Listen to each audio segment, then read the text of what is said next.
अवधूत चिंतन श्री गुरुदेव दत्त श्री स्वामी समर्थ स्वामी शिवामार्ग या माझ्या चॅनलवर तुम्हा सर्वांचं खूप खूप मनापासून स्वागत आहे.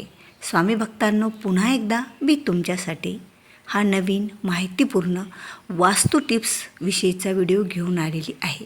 व्हिडिओच्या माध्यमातून तुम्ही जाणून घेणार आहोत की आजकाल जी बायकांना खूप एक सवय लागलेली आहे ती म्हणजे जुन्या साड्यांपासून पायपुसणी बनवायची.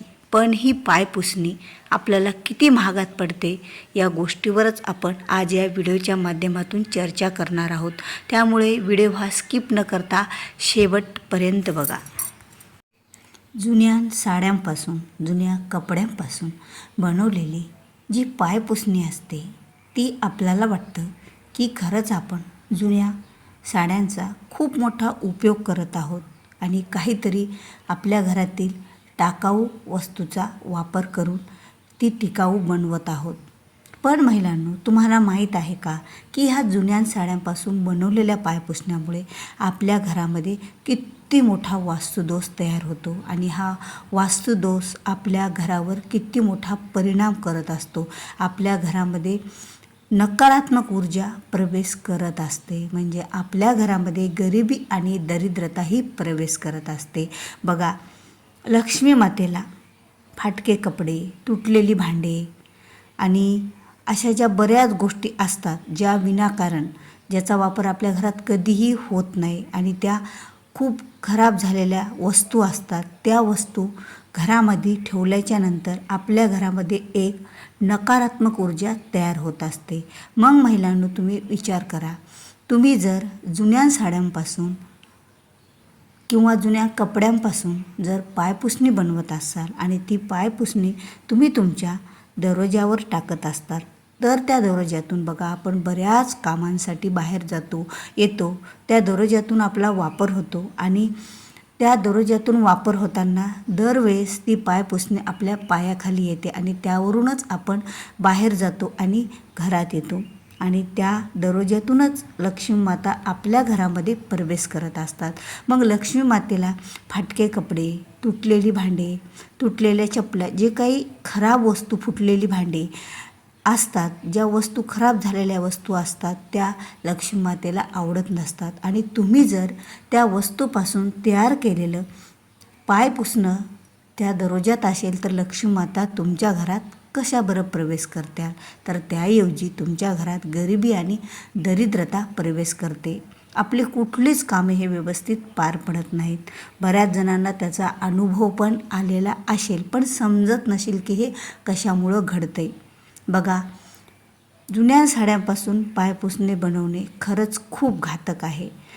त्या साड्या आपण वापरून टाकून दिलेल्या असतात आणि त्या खराब झालेल्या असतात, पण त्याचा उपयोग तुम्ही असा करता की त्या त्याचं पायपुसणं बनवता आणि आपल्या दरवाजात टाकता. बघा, दररोज आपण आपल्या दरवाजाची पूजा करतो, आपला दरवाजा झाडून स्वच्छ पुसून आणि रांगोळी वगैरे काढतो, कारण लक्ष्मी मातेची ती दिशा असते, लक्ष्मी माता ही तिथून प्रवेश करत असते, आपल्या घरात सकारात्मक ऊर्जा येत असते. मग सकारात्मक घरात ऊर्जा येण्यासाठी आपण किती बरं प्रयत्न करत असतो आणि त्याच दरवाजात जर आपण फाटकं तुटकं साड्यांचं पायपुसणं जर टाकलं तर खरंच आपल्या घरामध्ये लक्ष्मी माता काय, कोणतीच देवताही प्रवेश करत नसते.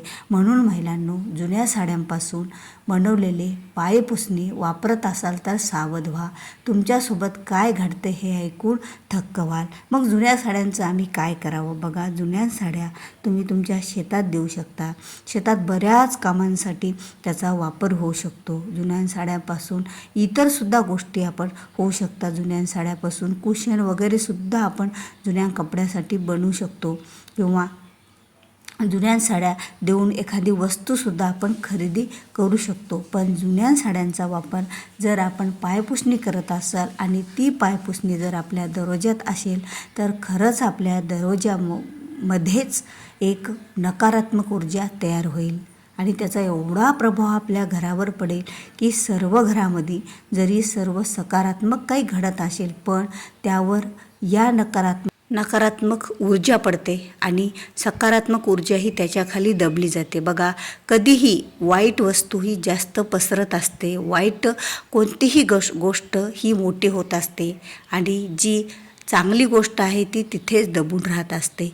म्हणून आपल्या घराला या गोष्टीपासून आपल्याला वाचवायचं आहे महिलांनो.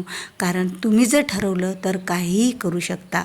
मग आपल्या घरामध्ये आपल्याकडून बऱ्याच काही गोष्टी घडत असतात, पण आपल्याला जास्त विचार न करता जुन्या साड्यापासून कधीही पायपुसणी ही बनवायची नाही. आणि बनवली तर ती मेन गेटच्या दरवाजासमोर किंवा तुमच्या देवघरासमोर, तुमच्या किचनच्या समोर, अशा देवघराच्या समोर टाकायची नाही. मग तुम्ही ती पायपुसणी जर बनवत असाल तर ती पायपुसणी तुम्ही टॉयलेट बाथरूमच्या समोर वापरू शकता. कारण तिकडे आपण नकारात्मकच ऊर्जा असते आणि त्या ठिकाणी वापरली तर काहीही हरकत नाही.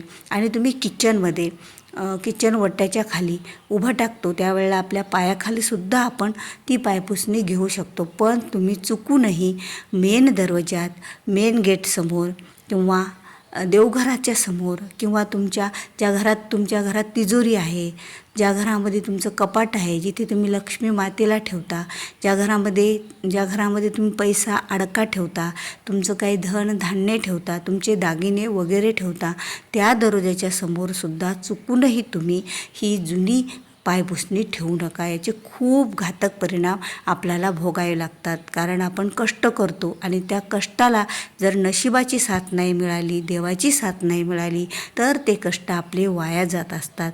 आणि या एवढ्याशा कारणामुळं, या छोट्याशा कारणामुळं जर आपल्या जीवनावर एवढे मोठे परिणाम होत असतील तर कुणीही जुन्या साड्यापासून पायपुसणी केलेली हे दरवाजासमोर टाकणार नाही आणि त्यावर ते कधीही चांगल्या कामासाठी जाणार नाहीत. तुम्ही कुठल्याही कामासाठी त्याहून जर गेला तर खरंच आपल्याला त्यापासून यश ही प्राप्ती होतच नसते सहसा. म्हणून आपल्याला ह्या गोष्टी टाळायच्या आहेत आणि तिथून आपल्याला सावध व्हायचं आहे. बघा, पूर्वी पायपुसणी ही पोत्यापासून बनवायचे आणि त्या पोते म्हणजे आपण ती वापरलेली वस्तू राहायची नाही, धान्यांची वस्तू राहायची, धान्य वापरायची वस्तू राहायची. आणि आपण अंगावरच्याच कपड्यांचं, आपण घातलेल्याच कपड्यांचं जर पायपुसणी बनवायला लागलो, दरवाजात टाकायला लागलो तर खरंच आपल्या एवढं गरीब आपणच असं म्हणायला काहीच हरकत नाही. म्हणून महिलांनो, जर तुम्हाला नवीन पायपुसणं घ्यायला घडतच नाही, आपण खूपच गरीब आहात, तर आपण पोत्याचंसुद्धा पायपुसणं एखादं छानपैकी तयार करून आपल्या दरवाजासमोर टाकावं. पण जुन्या साड्यापासून, जुन्या कपड्यापासून तयार केलेलं पायपुसणी कितीही जरी आकर्षक दिसत असेल तरीही तिचा उपयोग असा तुम्ही करू नका. तर महिलांनो, तुम्हाला जर माझा व्हिडिओ आवडला असेल तर व्हिडिओला लाईक करा, जास्तीत जास्त लोकांपर्यंत हा व्हिडिओ शेअर करा. माझ्या चॅनलवर तुम्ही नवीन असाल तर चॅनलला सबस्क्राईब करा.